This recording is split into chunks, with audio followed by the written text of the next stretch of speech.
the soul power within you. And people make fun of that. No, no, no. No, you have a soul power. There's soul. You have soul. You tap into your soul. You tap into your creativity. You tap into that which integrates you. And that's why we're called people of soul as well. So Exactly. we're called people of soul with the soul mind. Exactly. You see? So, a lot of people, they say, oh, I'm a God because I acknowledge a whole bunch of facts. That's cool. But what about your creativity? Right? To educate means to bring that which is within to the surface, from the word educare, the Latin word educare. But what about the soul part of you that is creative? You see? And this is what those rascals in the elite don't want you doing. They don't want you being creative. Because if you're creative, that can set you free. You can liberate yourself through creativity and also the cultivation of ideas. So you put yourself in a trance-like state. Why do we chant Om? Because we call that the golden key. Om, because you're calling upon the key of life, which is also linked to the tree of life. So when we utter things like words of praise, we are elevating our energy levels. When we utter divine things about ourselves, because they always want you to believe that you're not good enough by telling you that you're not good enough. You always got to improve. But improve to whose standards? What about your destiny? Keeping up with the Joneses is not keeping up with your personal destiny. The Joneses have their destiny. What about your destiny? Why are you here? Are you here to do what everybody else is doing? But we all look different. We all have gone through different experiences. And we're not all supposed to experience the same thing. Because we're all consciousness that's divided up in different fragments. But these fragments and these vehicles of consciousness are all expressing themselves in different ways. So you're all different aspects of God. The generator, the organizer, the destroyer, G-O-D, God. Khepra, Ra, Atum, Ptah, Sekhmet, Imhotep, or Ptah, Sekhmet, Nefertum. So when you're chanting with the Netaru, you activated the Netaru within you. This is invoking.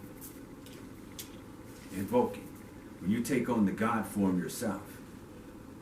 Now, when we work with the ancestors, we call their names. We call their names. And now the names of their ancestors are sounds of power.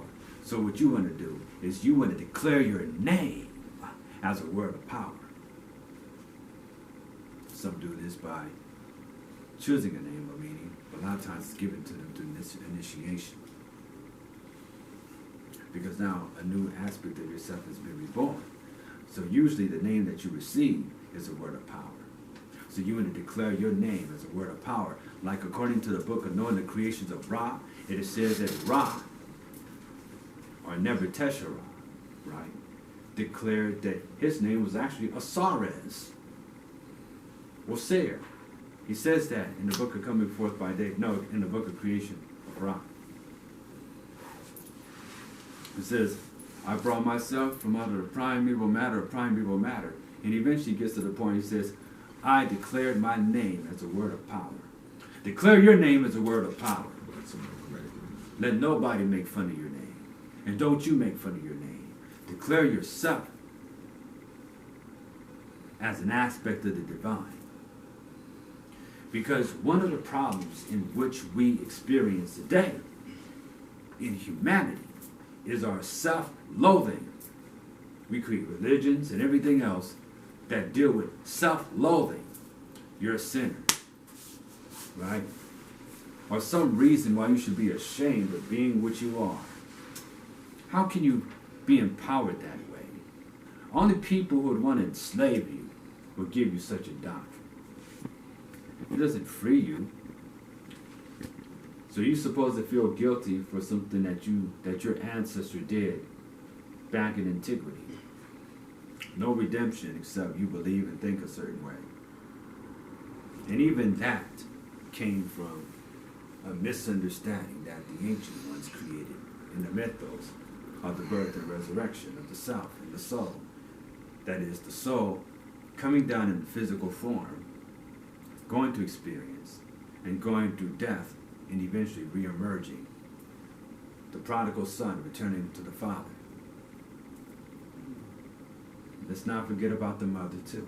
Remember, there's a masculine and feminine aspect of God as well. Okay? The Cometians never just said, I'm going to be about my father's business. Haru didn't talk like that. Now they portray Jesus as talking like that, but Haru would be like, I got to see about the business of my mother and my father.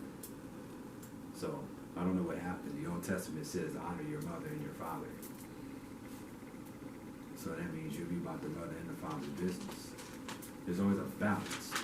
To honor your mother and father is not just honoring your mom and dad, but it's also honoring those ancestral lines of both sides. And it's also honoring the yin and yang aspect of the universe. Because without one, the whole thing is just one or the other. They need both in order for this complementary duality to exist.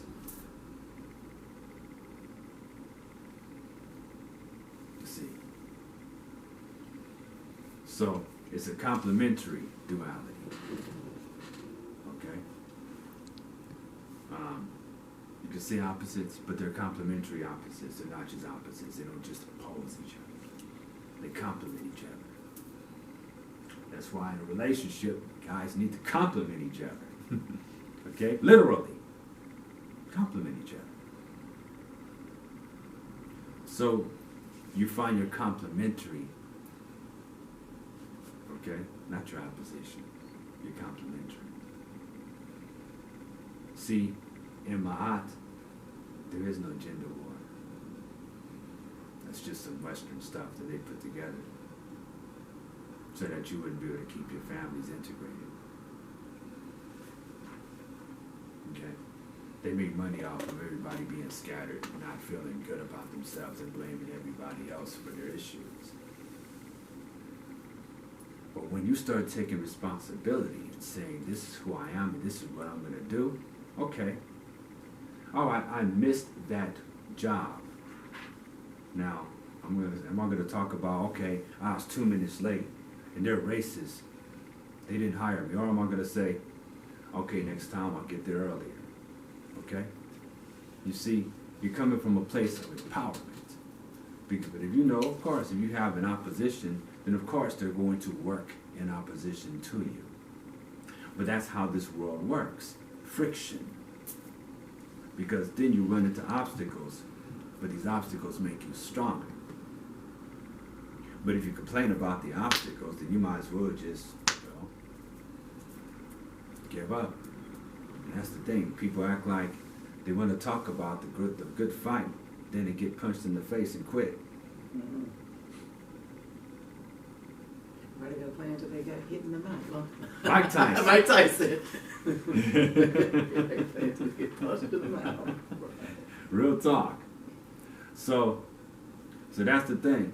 You know, a lot of times what we're battling that appears to be on the outside is also aspects of what's going on within. But you see, the problem is everybody wants to talk about going into outer space, but they have not went to inner space. That's why they cannot go outer space. As above, so below. As within, so without. So you got to call it into existence. Chant the God names. And goddess names. They call it Asar Sika, or Asar Sika. The remembrance of Asar, to bring it back with the pieces of Osir. You got to bring back those parts and become integrated. Because throughout your life, you have been fragmented through trauma. So you go back through meditation and you find those missing pieces and you remember what took place. And you know what you do? You tell yourself a different story as opposed to be getting caught up on getting even with your mom and dad who are now much older. You're not going to get even with your mom and dad, okay? It's not what's going to happen. What you're going to do is you're going to learn from those experiences and make sure that whatever mistakes they made, forgive them, but you don't repeat those mistakes and pass them down. Because you want to strengthen your lineage and your bloodline by correcting yourself and therefore passing down not curses, but blessings in the form of self-empowerment. Okay? So now you know that yelling and screaming at your children may have the opposite effect in which you may have intended. So now since you know better, you do better. You tell your children that you love them. Bless your children. But you say, okay, well, we're going to have to work on this right here so you can get better. As opposed to, I'm just going to beat on you and scream at you and call you all kinds of names. Because that's what a lot of us experienced due to the parents experiencing these things to their trauma. Our great-great-grandparents and great-great-great-grandparents, they experienced getting weapons all the time. They would encourage each other to whoop each other's kids. Okay? So we learned that that's how you keep everybody in line, because the system whoops you to keep you in line. But does it empower you by doing that? No. You have to empower yourself, and you have to be real. The system, they don't want people thinking free. They want people to be a damn slave. So you have to take yourself out of the slave mindset, okay? Because you're not going to conquer the enemy without if you don't conquer the enemy within. That's what I'm saying. People keep wanting to go into outer space, but they have not made that journey within, into inner space. So before you start talking about kick it in the stars, okay, deal with some interstellar travel. Inner space, that's where you need to go. The world within is a big place. There's a whole universe within, just like there appears to be a whole universe out there. But we keep holding the illusion